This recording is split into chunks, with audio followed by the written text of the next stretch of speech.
Welcome to All Bodies on Bikes, the podcast, where all bodies are good bodies, all bikes are good bikes, and all rides should be celebrated. All Bodies on Bikes is a movement to create and foster a size-inclusive bike community. So join your hosts, I'm Maggie. And I'm Marley. As we explore the complexities of the biking world, help us break down barriers and create the world that we want to see. And don't forget that all bodies really means all bodies, not just larger bodies, but bodies of all sizes, ages, races, abilities, genders, sexualities, and beyond. Come along for the ride.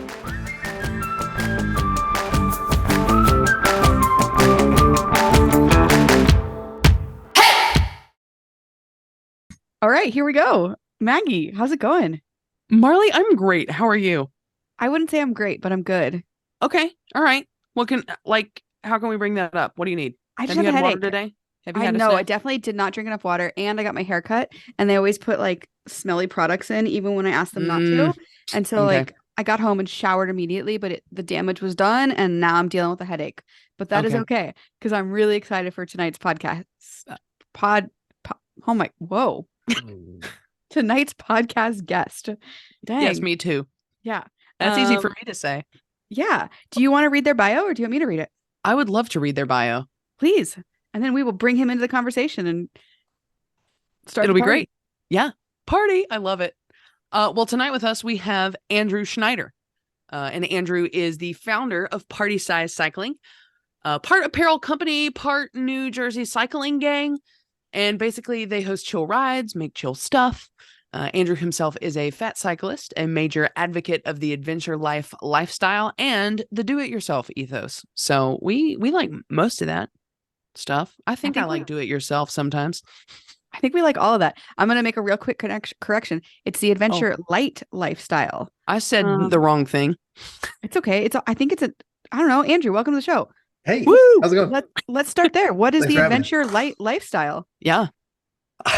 I think it was something I heard during like a pre-ride spiel one time that somebody described riding in the Northeast as adventure light, meaning like you're never more than half an hour from a house. There's like you're never really and truly in danger as opposed to you out West Coast, right?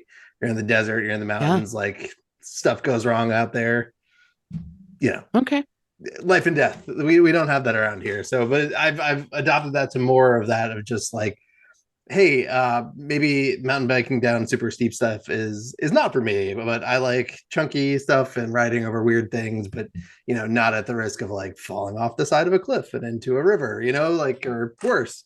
So that's I like to call I've co-opted it from that person, the Adventure Lite lifestyle. But I like love it. that. Yeah. Yep. I might co-opt it from you because I feel much the same I way. didn't make it up, so go for it. I think it was actually Ronnie Romance that did it like a pre-nutmeg spiel, and I don't even think he meant to declare it as like a way of life, but it really has stuck with me for like a good 3 years now, I think. Yeah, dang, that resonates really deeply with me because I also have one quick correction I have to make before I forget this other thing. I think a couple of the other guests have credited me on this podcast with the inventing party pace, the term. That is not me. I just need to set the record straight. Okay. I think I'm gonna guess it was Russ. I think so. Yeah, Russ from Path Less Pedaled. That's the first place I heard it, but I appreciate the sentiment, and I certainly have embraced that as well. But I am not the originator of that saying. Just want to make sure I'm on the record. I love it. Clearing the air. We're learning so many things tonight already. Yeah, just putting it out there. So Russ from Path Less Pedaled. Also, Andrew is a subscriber to the Adventure Lite lifestyle, but does not claim any ownership over that, which is great. Nobody needs to own these terms. They're just descriptions of life. Correct. Yes. Yeah. Well, let's get into it. You told us a little bit about who you are. You're the founder of Party Size Cycling. You're a self-proclaimed fat cyclist. You live in New Jersey. What else? Who are you? What do you do? I have a boring desk job as my day in, day out, which is how I'm able to sort of get some of the party size stuff done. That's my sort of everybody else spends 10 minutes on Facebook. I spend 10 minutes trying to create a new product to hawk on there, like updating the website or trying to come up with a fun ride, right? So like that's my downtime. I'm a dad. I got an 8-year-old, and we go on some good rides. He's done 20 miles with me, which I thought was pretty Dang. impressive for an Yeah. 8-year-old. And That's very yeah, impressive. just I love a good hang. That's really what I'm about. Nice. Very cool. It's funny. All bodies on bikes and a lot of my blogging started much the same way. Kind of in between projects or, had a really productive 2 hours. Cool. I'm going to fuck off for 20 minutes. Sometimes I forget we have the explicit rating, so I'm just going to take advantage of it. You know what? That was something I meant to ask. Is as previously discussed, I'm from New Jersey. It was going to come out one way or the other, so like I'm glad that I'm not going to be the only Oh one. yeah, I already dropped the first F-bomb of the episode. Whew. So all right, huge yeah. weight on my shoulders. So before we dive too deep into party size cycling, Yeah. I think you might be one of the first larger bodied men that we've had Okay. on the show. So I would just love to dig into that a little Let's bit. do it. So you ride a lot of bikes, you're self-proclaimed fat man. What Mhm. are some of the unique challenges you've experienced because of that? Yeah, so I think the the biggest thing for me, and especially so I'm in a like sort of a weird spot where I am big but not necessarily tall. I'm not short, but I'm an average heighted person who's just built weird.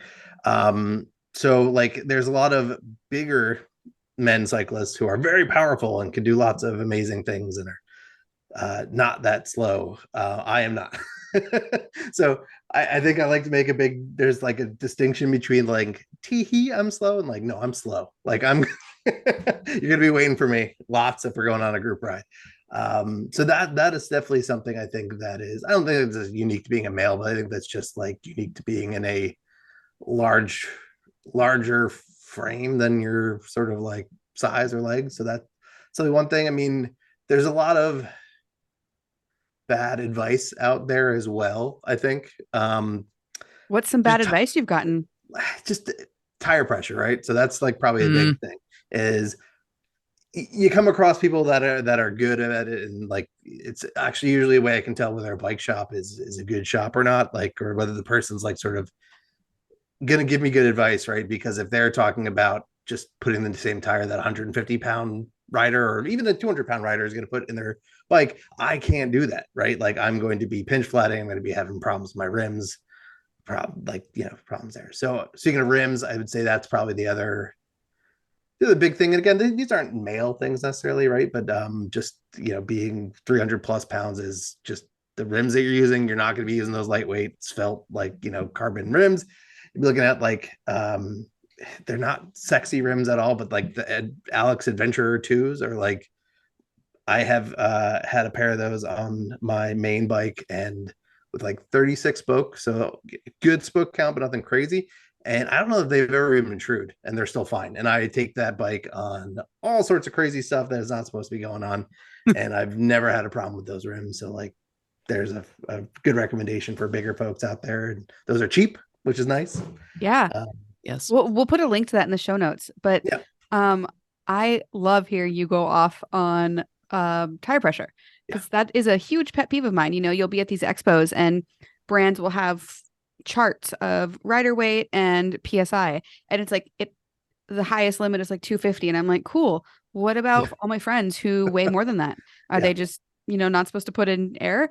Don't get me And started on 4 air forks, right? Like the chart only goes up to 250. I'm like, well, the bike is rated for more than 250. So what are we? How did you stop there? Come on. yeah, and that's a lot of the work we're trying to do with All Bodies on Bikes. Yeah. It's just having those conversations and making people aware that yes, there are 350-pound people riding bikes, going long distances or short distances, getting rowdy, having adventures, that sort of thing. So yeah, go off on that tire pressure. What other challenges? Like, do you have issues with clothing or?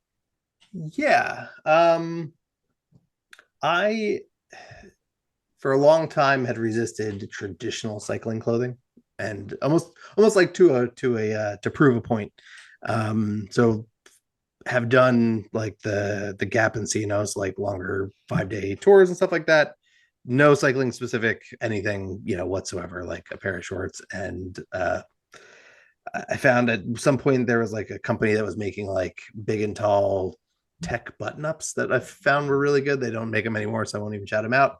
But like really just kind of getting out there and just doing it. And I think that was a big early thing with like sort of the thing that was drawing people to our Instagram, at least, right? Was like, hey, I'm sort of, I don't, it got to the point where I'm like, I don't care what Rafa is doing. I don't care that Rafa doesn't have bigger sizes. I don't care that whatever, but because I don't need that. And I'm just going to ride whatever I want. I've come around and questioning conventional cycling wisdom, and have come around to bibs in general.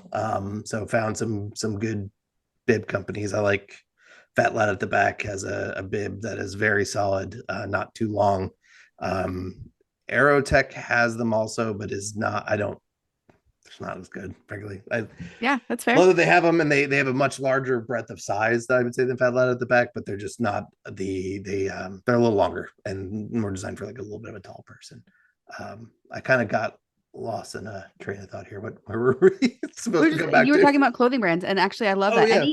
Any other brands you'd recommend? Brands I'd recommend.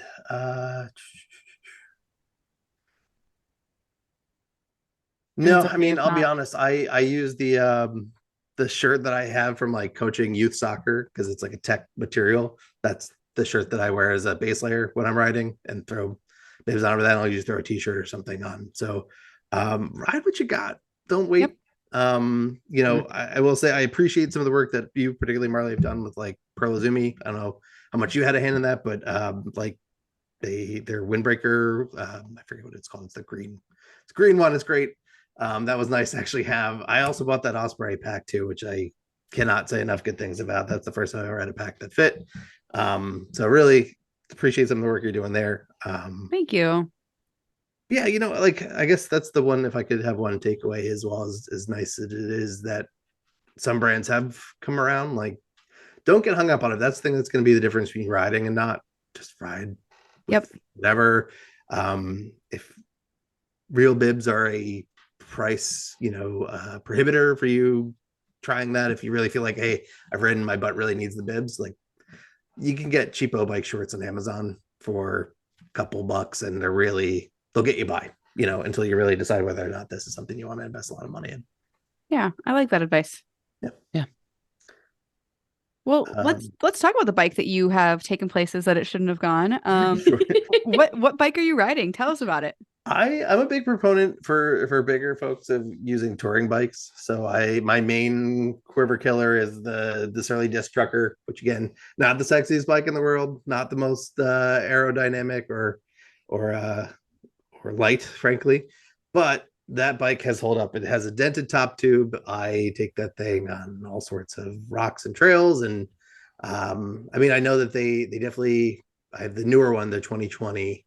That they expanded the tire size so I can get good solid 42s on there, which I don't think you were really able to in a lot of touring bikes before that.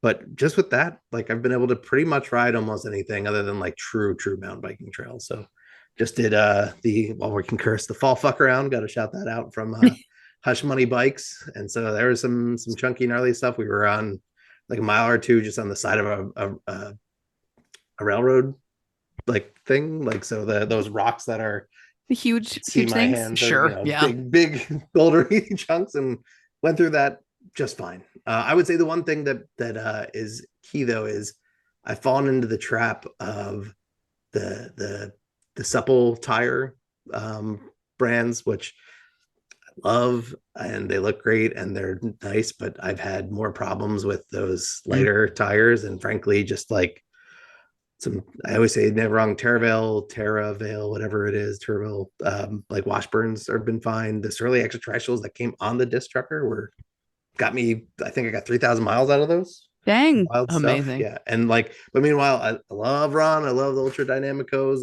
They feel great, but I don't think I even got 1,000 miles out of those before I had to start scrapping them. So yeah, it's funny. Back in the day, I tried a bunch of the Renee Hurst tires, the supple, because they loved them. Supple Life, the baby shoe pass. And it terms. turns out Supple Life doesn't work when you're over 250 pounds. Like there's just no such thing as supple. My body's supple. I You think want you, but supple? Touch the me. difference, I feel like as a bigger person, you make that tire supple, right? Like you will put the amount of weight on it to give it the flex. If it's already flexing on a normal, person and giving you that cushion, bad sign when you're going to literally, sometimes double the weight of another rider and throw it on that same tire. So Yeah, 100%. And I wish there was a way to explain that besides like just kind of being like, no, they just don't work for me. And yeah, people, in my experience, people in smaller bodies just don't get it.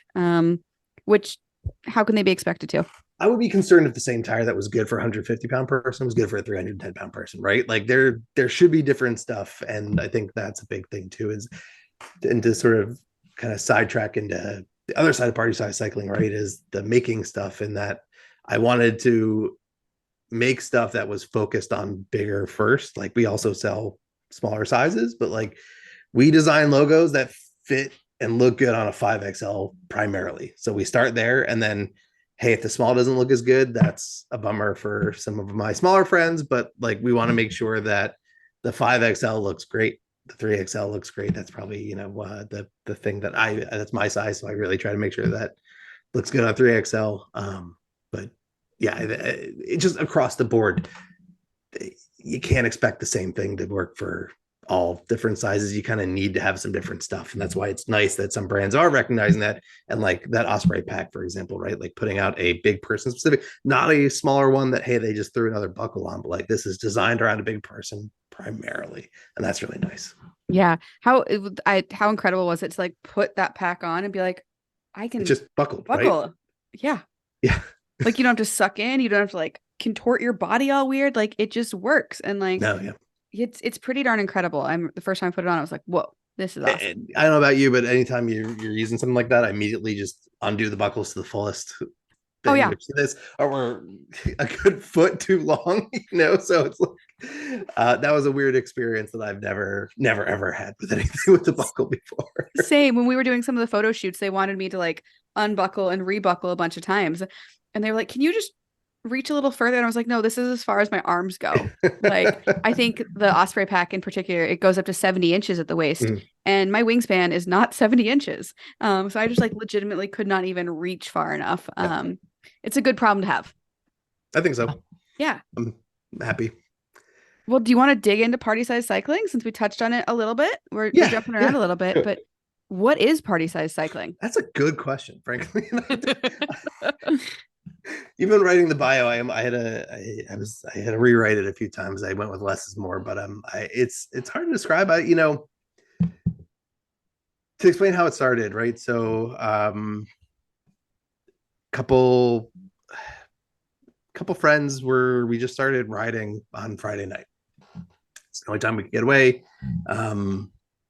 All of us had kids. They're all in bed. Like Friday night was the night we can get out and we could ride together. So we turned it into a night riding thing, and then sort of came up shopping through names, want to make some shirts. I'm always like, something about me is I'm always going to take whatever the thing is I'm doing, and I can't just passively do it. I have to get involved. I have to make a thing. I have to, in college, I was the one throwing shows that, I had 200 people at our house, like at a basement show type of thing. Like, can't just go to shows or live there. I have to put on shows. I have to do the stuff. I have to create community. So, worked with my friend Evan, and he came up with sort of our initial design. It actually, the party size came from a bag of popcorn.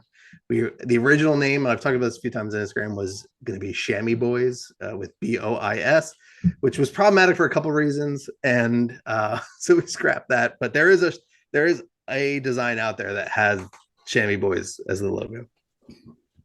Put it on a party size. As soon as it came out of my mouth, it was just like, that fits. That's it. So then from there, I honestly probably would have just been a thing that was just a couple of us in the neighborhood riding bikes, until I posted a picture of myself with the shirt off at the end of that tour that I talked about earlier, the CNO tour, giving the blast in the middle fingers with my shirt off, like at the mile zero marker, and so immediately our little just like Instagram for our local neighborhood rides turned into like, okay, there's attention on us and there's this thing. And that had enabled me to then do some things that I really wanted to do, which is make shirts that I wanted, make hats that I wanted, make just stuff that I want, that was really unfeasible to do at a onesie twosie level. But having a slightly larger following than enabled us to be able to do this. And what we found out was, hey, everybody's into this stuff, or everybody appreciates this. Not everybody, but enough people that we've been able to sort of attract some attention. And so that sort of side of the what party size is taken off. And I don't know how to balance the two. I feel like people that live in California don't care about the local night rides, and people local a lot of times don't care about the really bikey stuff. And then I have a whole weird metal hardcore stuff that I post all the time. And I don't know who that's for, but I don't know. Party size cycling is just a vehicle to kind of do whatever I want. I don't know how else to describe it. So I don't know if that's a good answer, but that's a great the real answer. Yeah. Sounds like that's honestly what All Bodies on Bikes started as, was like, I want to talk about these things that are important to me. And now, of course, it's grown to this nonprofit, and I have a board to report to, and I keep party size cycling. I mean, I do remember your like Friday afternoon Zwift rides during the pandemic. I was on. Yeah. We had some conversation then, but yeah, no, I mean, I think I would say, what you were doing was definitely an inspiration. Like we came to become a thing around that time, right? So are your group size still, or excuse me, are your group rides still happening? Yeah, we go pretty much year round. I'll take a break sometimes in January and February and just do the virtual rides. So if anybody out there, speaking of virtual rides, so we do Wednesday nights during the winter. We have a Discord, and then that's really all we use it for. It's not really an active Discord besides that, but we will do just virtual group rides. You don't have to have a trainer. You don't have to have Zwift. Just show up. We had somebody literally on a stationary bike join the one week, and just kind of talk and have fun, and just try to make it like one of our outside rides, but there. So, nobody's paying attention to how fast anybody's going or who is where. Just kind of pedal and talk. Love that. Oh, I was going to make Maggie ask a question, but they're back. Now she's joking. Okay. You okay? I'm okay. fine. I can call 911 from across the country, but thank you. Yes. I hope I don't need to. Just send somebody from Arkansas to North Carolina. It'll be great. It'll go so fast. So the group rides you were just talking about, the virtual ones so do y'all just like do a Zoom call?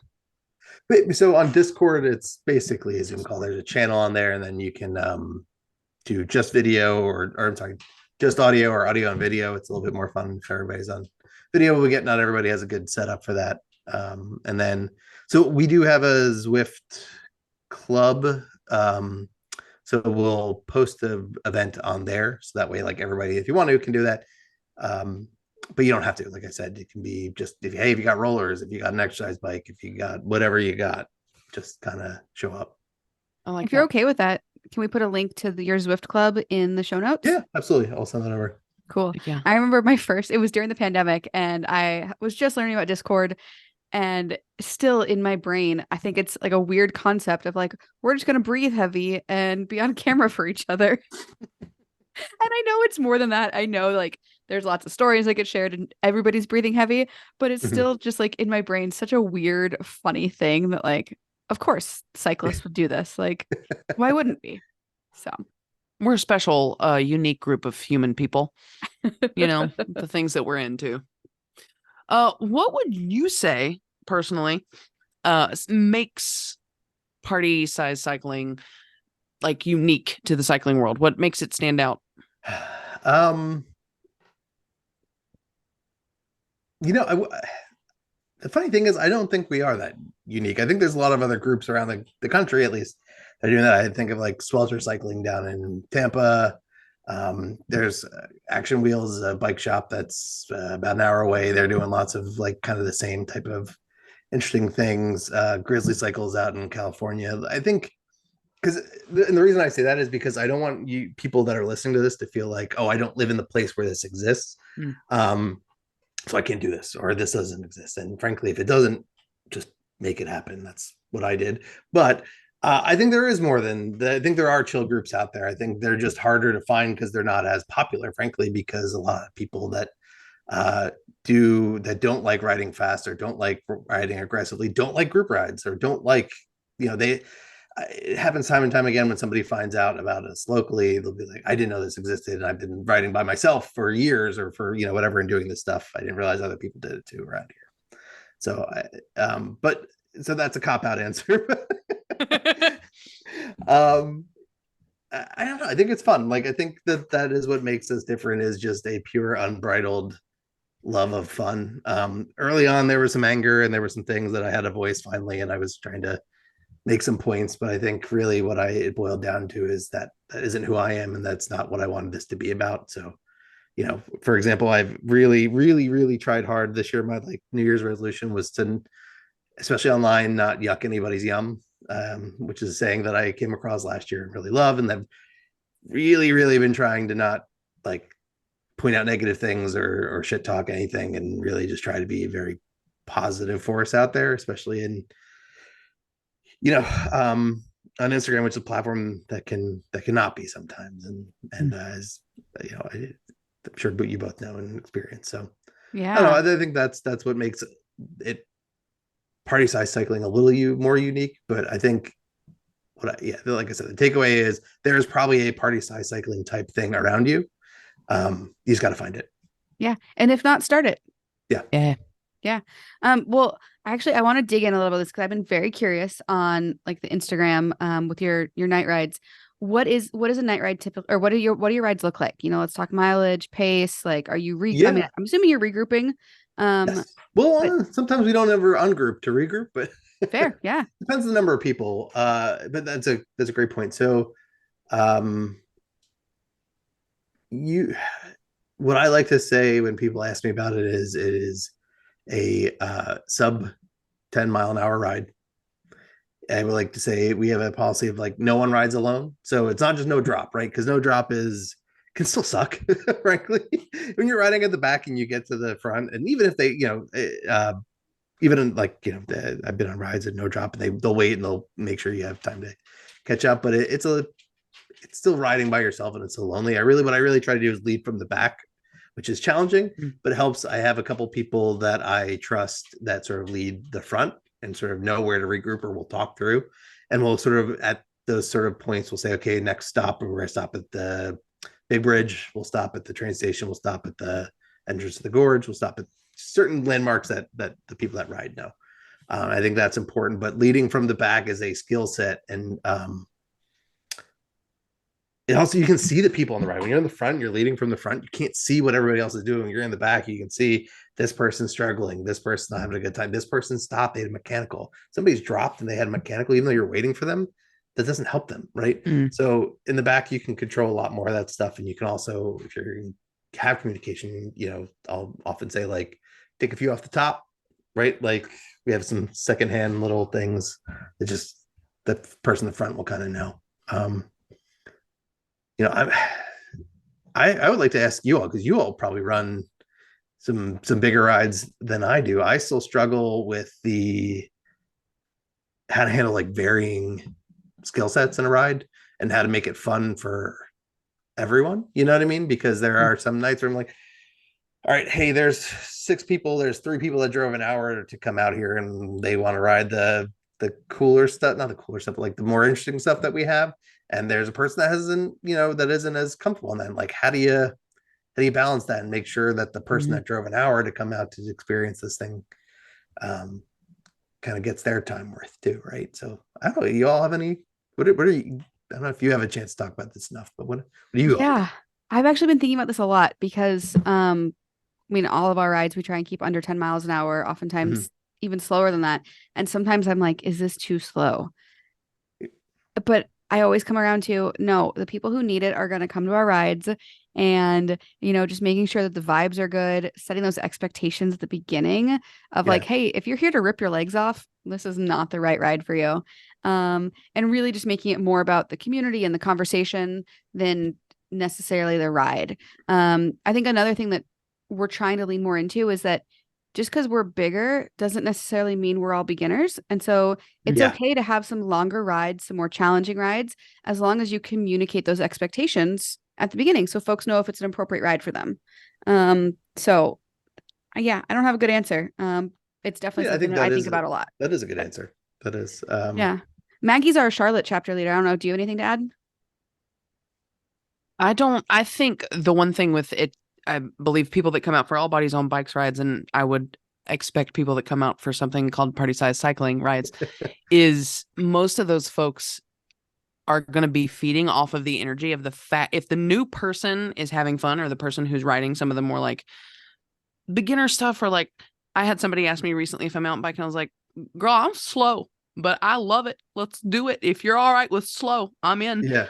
And I think that most of the people that are coming out for our rides, if you're having fun, I'm having fun, because I just want to know that I'm outside with somebody else that enjoys moving on a bicycle as much as I enjoy moving on a bicycle. Mm-hmm. But I think when you're in a leadership position, it's easy to be like, oh, is everybody, who's gonna, especially if you have a social media presence, because you're used to people being like, well, you didn't do this. But yeah, I think just doing the thing and involving people and letting them see other people have fun on a bike ends up just balancing it all out. Yeah, I agree. I think too, it's also important to, if you are listening to this and you're not comfortable with group rides, and that's the reason why you haven't maybe come out to something or gone to something, I think group rides aren't necessarily for everybody. And that is, I think, is an important thing too. And if you are personally not confident in what you're doing on a bike, a group ride might not, even as chill as it is, or even as calm as it might not actually be the best place to get into this, right? What you might be better off doing is calling up a friend that rides and do a couple rides just with that one person. You'll get some of those things out. You'll get to ask some of those questions. You might be a little worried about like embarrassing yourself in front of a larger group on one-on-one with somebody, a little bit easier before then joining the group ride. And it helps if that person is somebody that go to a group ride with them, right? And they'll help you with that. So I think that's an important thing to do too, because I think people look to some of these and are be like, oh, I'm going to go and it's going to be the most amazing thing I've ever done. If you're not comfortable on a bike, doesn't matter how slow you're going. Like you're saying, it's not about beginner. If you're going on a ride that's going to have some chunky stuff, and you're not comfortable on that might not be the right ride for you. You got to know that going in. So yeah. And also, I love your point that like not everybody loves group rides. I mean, I hate using the word training, but if I'm like preparing for a longer ride, I don't want to be doing those in a group. I want to take my time. I want to do my own thing, and I think there's a time and a place for all of that, and just being okay with it. Yeah. Well, I'm assuming something here, but I'm going to just be comfortable with it. That there have probably been some shenanigans on some party size cycling rides. So I want to know like one of the weirdest or funnest, craziest things y'all have done and gotten into.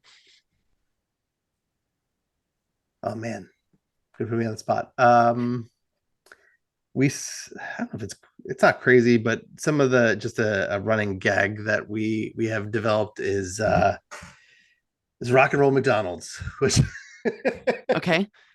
Tell me more. Somebody just happened to notice that when you're stuck pumping up a tire, that it sort of pretty much works perfectly to the Wesley Willis song "Rock and Roll McDonald's." Anyway, if you haven't heard it, go listen to it. I won't get you in copyright trouble or anything like that. But that was also a terrible version of it. But so we will just as somebody gets a flat or somebody's a thing every time, and now it's on Instagram. You post that video, that clip over it. We literally will just start singing it to the person that's pumping up the tire, mess with them. I mean, I don't know that we're too wild. I mean, there's some beverages involved usually, and we do like sometimes we'll just like ride up to a liquor store and just like hang out in front of a liquor store with our bikes, which is usually a pretty fun thing. It always gets other people excited, like, oh, what's going on here? Yeah. Like, and you're like, oh, we're just riding bikes and drinking whatever we're drinking. Just hanging out. I would say it's more that, it's, I don't think we've had anything too crazy. I wish I had that like amazing, crazy story. Somebody streaking through the gorge naked or something like that. Nah. Now that you've spoken into existence, it could happen. Maybe now we're manifesting. Yeah. Speaking of like beverages, and this gets into my next question, but you guys have these amazing like drink. I don't even know what to call it. Or the actual product is a beverage buddy. I wish I could say that came from me wanting to invent something like that and then realizing it sort of already existed and you could put your logo on it, and so I just did it. But That's so cool though. yeah, no, we people love those. I I think they might be our best selling product, to be honest. It's at least definitely in terms of quantity. But um, Well, yeah, we'll include a link to that. Does it work like if you put the beverage buddy on and does it snap onto a can? Is that kind of how it yeah, works? so it snaps onto the can and then it has a little lid that goes. I wish the lid that's the one complaint, beverage buddy, if you're listening. I wish the lid snapped up, like the little flippy part of it snapped on a little bit more firm, because if you have it like angled in this stem bag, it will kind of sometimes like catch on the lip and like snap off, Mm. but it will keep it carbonated. So if you keep that thing on there, it will stay carbonated, and it's interchangeable. It works on any. All cans are pretty standard. I mean, if you have like a really big one, or I don't drink White Claws out of, so I don't know if those have a smaller thing, but if I they might don't. not fit White Claws, but any standard can they will snap onto, and they glow in the dark. They have a little keychain thing to dangle on them, so that Nice. but they have, and I get this from, if you have a stem bag, you owe it to yourself to spend the dollar to buy this or $2, whatever I charge for them, because it will extend the life of your stem bag and it will smell significantly. I guarantee you 75% less beer stink on your stem bag from this product. We will definitely have a link to that in the show notes, or just go to partysizecycling.com. But speaking of merch, and you touched on this a little bit earlier, when I look at your website, you're super intentional about having bigger sizes. Yes. And clearly you're super passionate about that. But I know from sourcing, getting those bigger sizes can be a challenge. So Yeah, just talking about your process, how do you do it? Any advice for other folks who are making shirts and are like, I can't get a 2XL. It costs more. right. Yeah, I know. I definitely want to get into that. Thank you for bringing that up. So yeah, I think 5XL is small through 5XL is pretty much what I try to do for every shirt that we make, whether sweatshirt, t-shirt, whatever. Which can be challenging, right? So sometimes the biggest thing you run into is some blanks do not go up to 5XL. So, and I'm going to address, I think, people that if you make shirts or you print shirts for your shop or for whatever, like this is for you. You can print. If you ask, you just simply have to ask. Most printers will not offer this because they don't necessarily want to, because it's a little bit harder for them, but you can take the same logo. They will charge you for one setup, because the setup you're paying for is to make the screen. You can put it on different garments. So if you have a blank that goes up to 2XL, you can still say, hey, I want to offer up to 5XL. What else do you have in this color that goes up to that? They can usually do that. And at least the printers I've used, don't upcharge for that. They will upcharge for the bigger size itself, but there's no upcharge for splitting it over multiple garments. You may lose a little price break here and there, maybe, depending on what sort of volumes are. And for sake of scale, I'm dealing with like the 50 shirt range, right? Is usually what our runs are. So that's the other pain in the butt, though, is that the printers themselves get charged more for the blanks. The blank companies, your Gildans, your Comfort Colors, they are marking up these and going there. Printer's going to slap on a markup and pass it along to you. What usually happens is people will slap that markup onto their product to the consumer. And what all that ends up meaning is that nobody carries beyond XL. And if you're lucky, a 2XL, right? There's some simple math here that I wish people would really just think through. So I like to call it subsidize your big shirts with your small shirts. Meaning, if you let's say it's the worst one I've ever seen on a t-shirt was a $5 markup, right? From a XL to a 5XL. And 2XL is not nearly as bad as that. But so if you charge so let's say you're doing around 100, if you charge an extra 60 cents for your small through XL to the customer, it will offset the increased cost of the 2XL through the 5XL, and you can charge the same price to a customer. And so if everybody from here up the supply chain started thinking like that, we could probably actually get it to the point, because if there wasn't that cost increase, more people that make shirts would probably start making them on bigger size, because there wouldn't be that barrier there, right? It's one of those things where, well, if you don't make them, nobody orders them.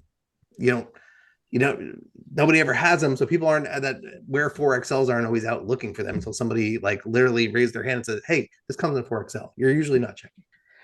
The last thing I have from a consumer perspective is if someone that you follow or a company that you like has a pre-order and they don't have your size, just simply reach out and ask. I have to couple shout outs. I've been like a 75% hit rate on this. I specifically want to shout out like Bicycle Pubes did it for me when I was like, hey, can you put 3XL up on the pre-order?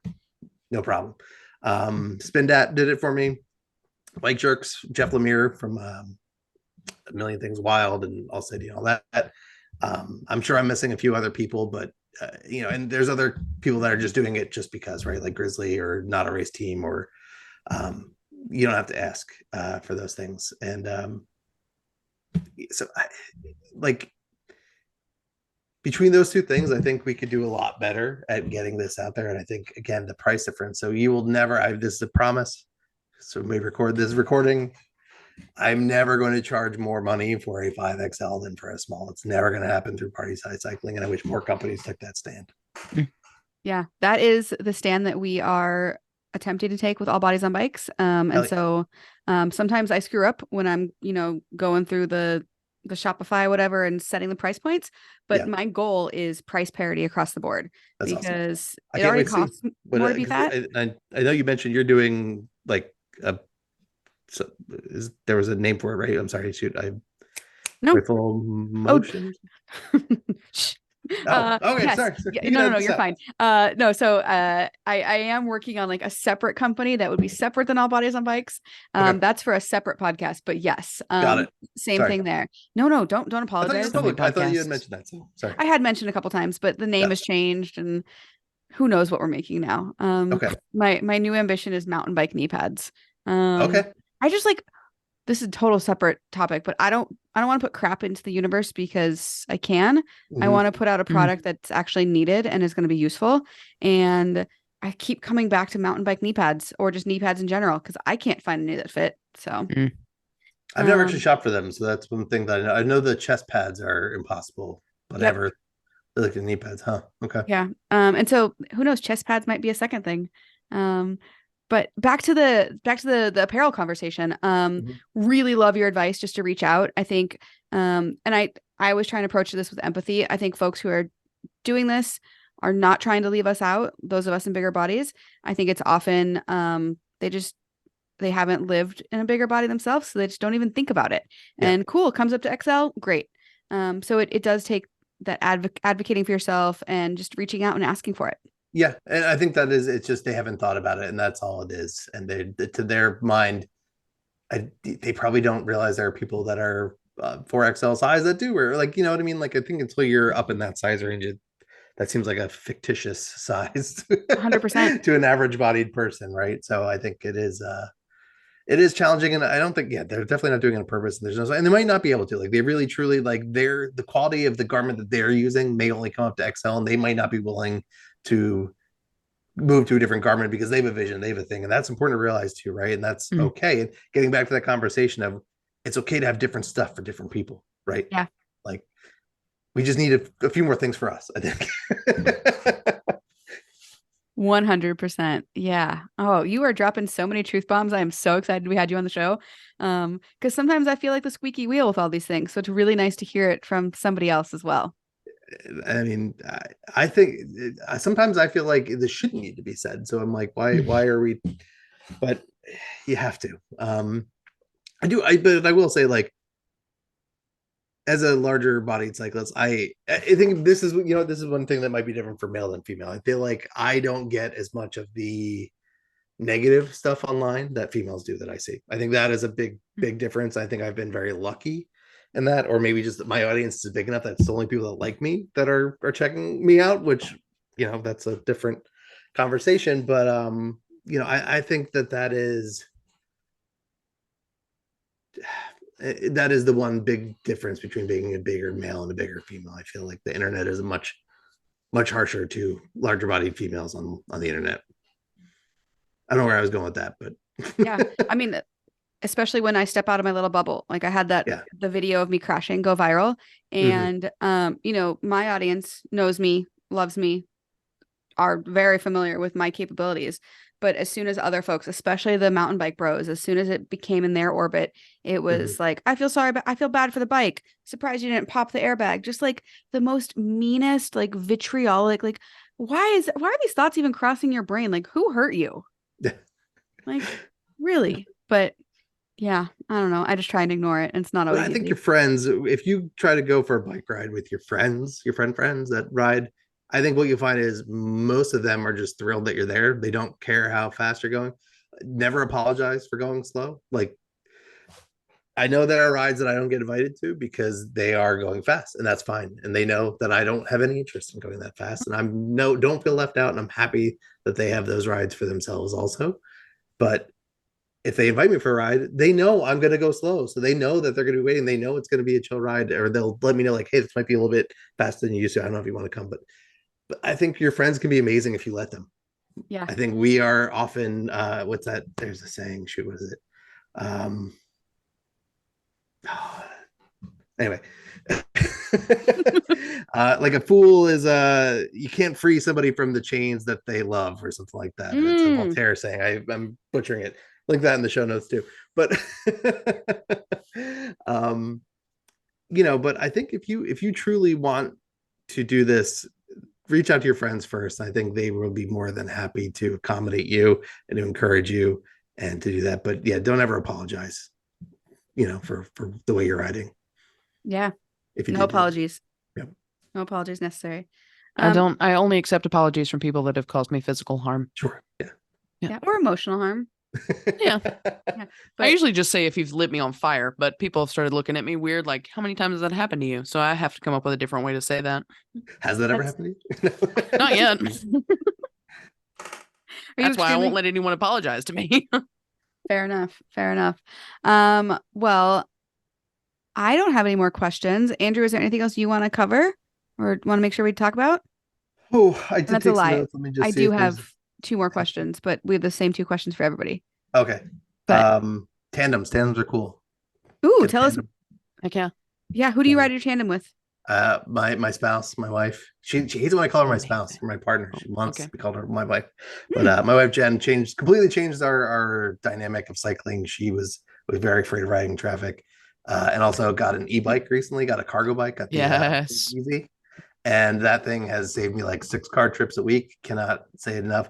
Big person, small person, regardless, like that will change the way that you view a bike as a tool rather than leisure or exercise or whatever. It is transportation, and it is 100% worth it. Go get an e-bike. Yeah. Yes. Love that. Love that. Maggie, anything else to ask before we move to our final 2 questions? I don't think so. Okay. Well, before we lose the audience, Andrew, where can folks find you? Party Size Cycling, Instagram, party.size.cycling, partysizecycling.com. Pretty much the only 2 places that I exist online. Awesome. And yeah, check out their merch, especially if you're in a bigger body. You guys have some really fun neon. Yes. Try to make everything fun, even though it's all like very metal themed, and most of the inside jokes are like metal and hardcore related, but everything is very bright and fun colors. So even if you're not into it, you should be into it. Exactly. You should be into it and get yourself a beverage buddy. Yes. Well, I will be doing that. I don't know if you know this about Maggie, Andrew, but Maggie is what I call a beverage goblin.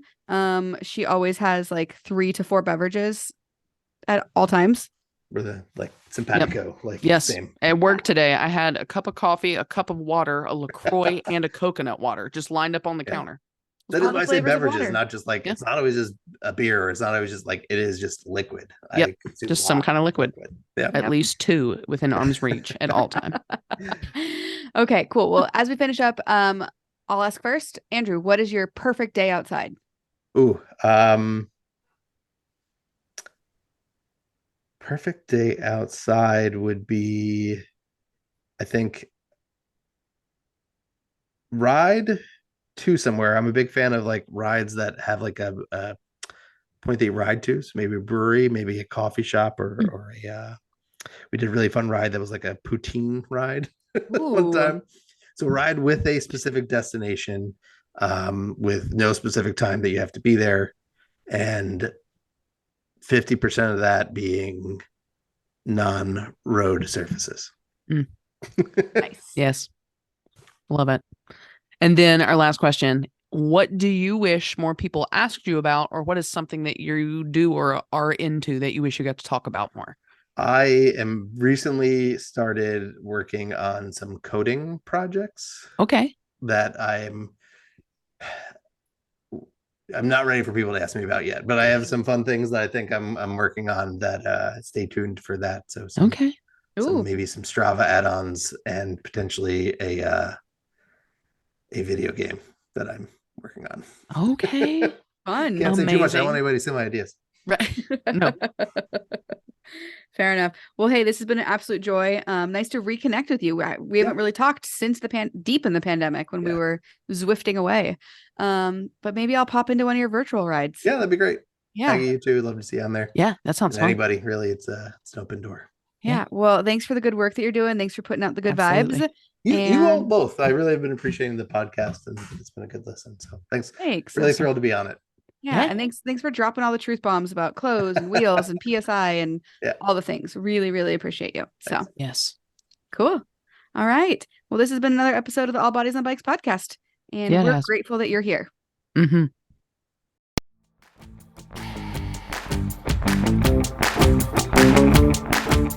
This is an All Bodies on Bikes podcast powered by Feisty Media.